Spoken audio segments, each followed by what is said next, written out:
And I'd like to welcome to the stage to talk about modern ways of working, Sean McGinn from the Agile Contact Centre. Welcome, Sean. Thanks, James.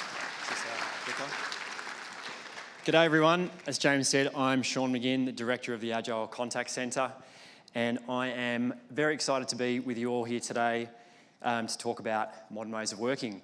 For those that haven't heard of us before, we're a contact centre consulting firm that helps leaders just like you guys build low-effort customer experiences, highly connected and engaged employee experiences, and really efficient operating models. And those three core objectives that you guys grapple with every day aren't hard to balance. In fact, it's a pretty hard job. It's a bit like walking a tightrope or someone's throwing flaming swords at you at the same time as trying to tame a lion. It looks beautiful when you pull it all together, but mostly it's a terrifying high-wire act. And so it's a pretty tough gig. It's a complex beast. And this makes leading your contact centre, planning, prioritising and delivering great work really, really challenging. But if I could sum up modern ways of working with one word, it would be adaptability. The ability for you to effortlessly manage all the complex change that hits your contact centre, whether that's a pandemic, whether it's high attrition, UPA, call volume that's really high, poor CSAT scores, even the exciting yet scary world of AI. It will help you navigate that all quite effortlessly. And speaking of AI, many of you have heard of ChatGPT and the scary and exciting world that presents. But has anyone heard of CatGPT? Well, it's out. It's out today. So if you're worried that you couldn't keep up with ChatGPT, CatGPT is here. And if you're worried about the machine overlords taking over our lives, we probably should be more worried about cats, to be honest. But I reinforce that need for adaptability. It's just so important. So what I'm going to walk you through today is the 5 elements that we see and that we use through the work that we do to help you prepare for that change, so that the unpredictable nature of leading a contact centre doesn't need to mean that you're unprepared. So the first one is around alignment, and it all starts here. So how well are your people, processes, systems and technology aligned around the organisation's vision and purpose? And the good news here is that senior leaders have said that 81% of them are saying they strongly agree, which is fantastic. And it's no surprise. Contact centres have always been a very purpose-driven part of the organisation. But the results then take a bit of a turn from here. The next part of the pie is about delivery. So critically, senior leaders need to be able to spend the time to focus on the strategy and get away from the firefighting, the day-to-day running of the contact centre. And the results here say that only 31% of senior leaders say that they're spending enough time doing that. And so there is something distracting them from that important work. The next part is to be able to prioritise. So when things change quickly on you, you need a really effective way to prioritise doing the right work.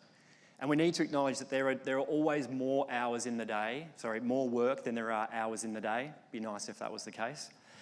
So prioritisation is really, really key.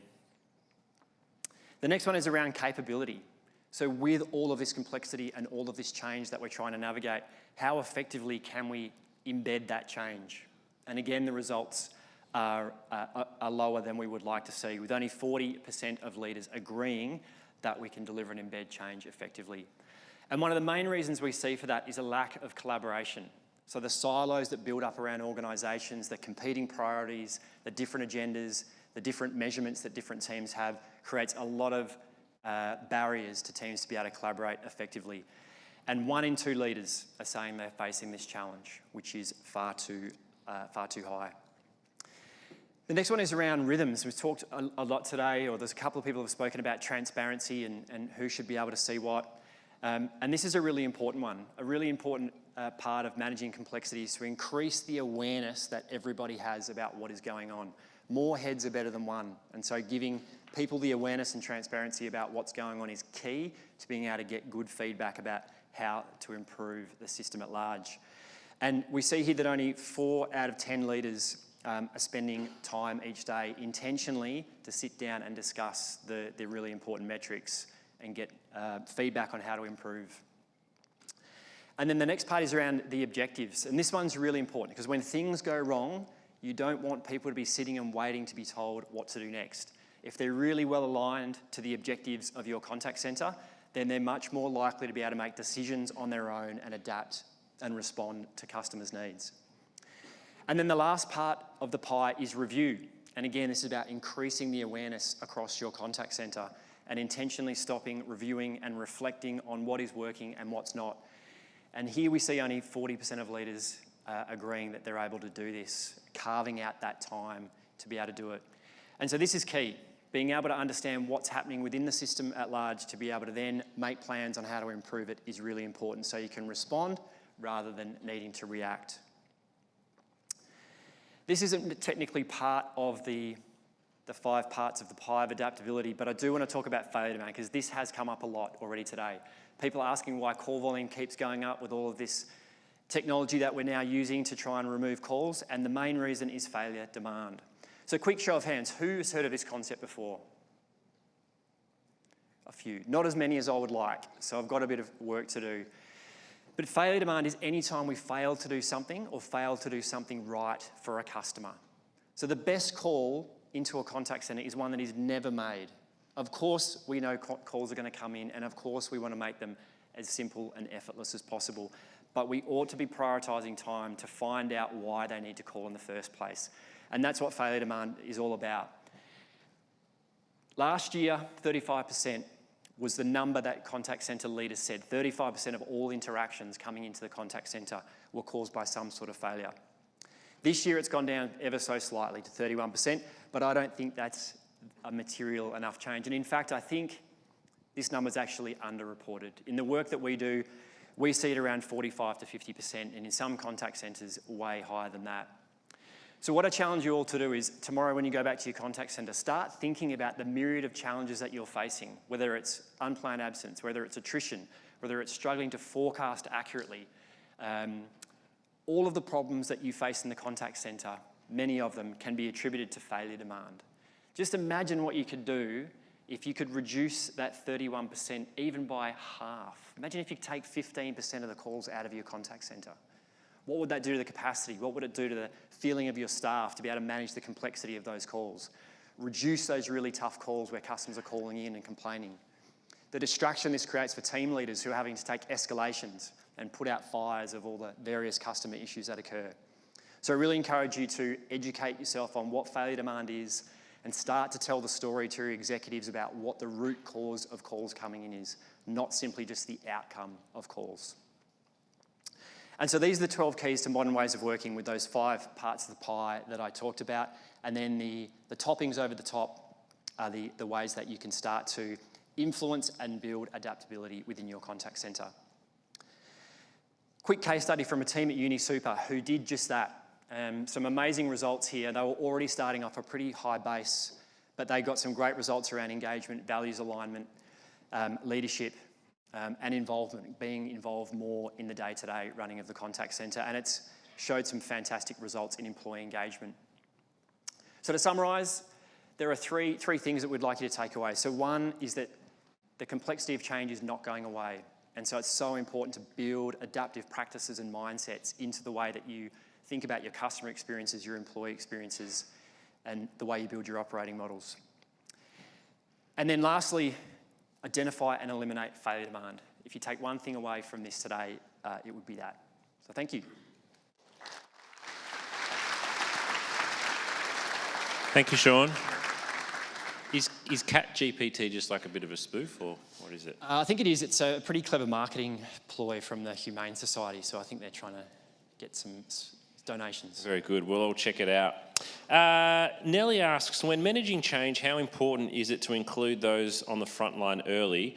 Could this lead to too many cooks in the kitchen? It definitely can. I think it's about getting representation, because the people on the front line, and I don't just mean people taking calls, but people who are team leaders and various other roles in the contact centre, they have a very good understanding of their needs and the needs of customers. And so find people that can represent the contact centre's voice in the important forums with your programs of work, your technology teams. But yeah, you just certainly don't want too many. Anonymous asks, if we're trying to stop calls coming into the contact centre, what happens to the staff?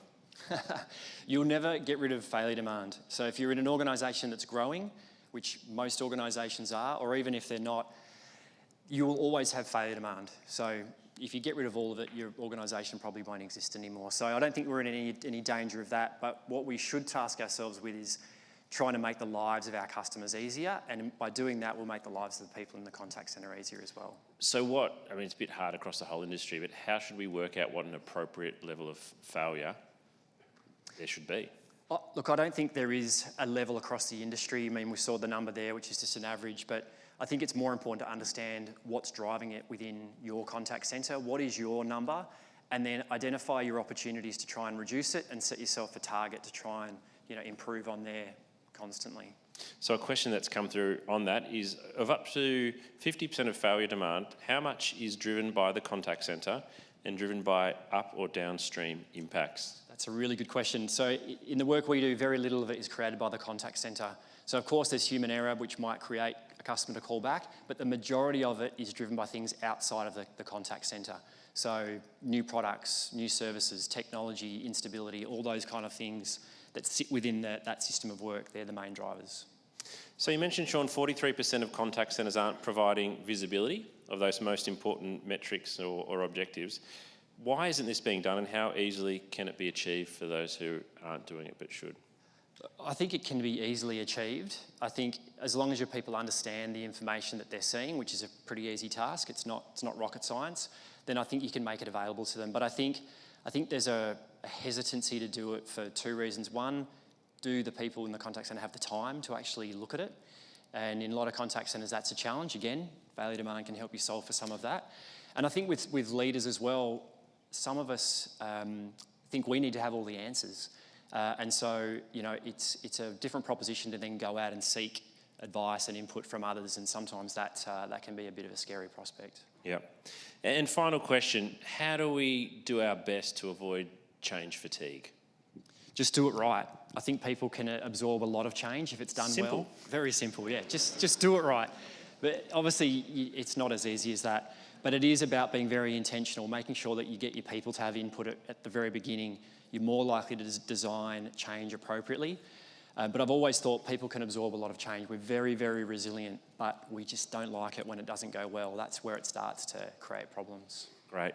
Thank you very much, Sean. Ladies and gentlemen, put your hands together.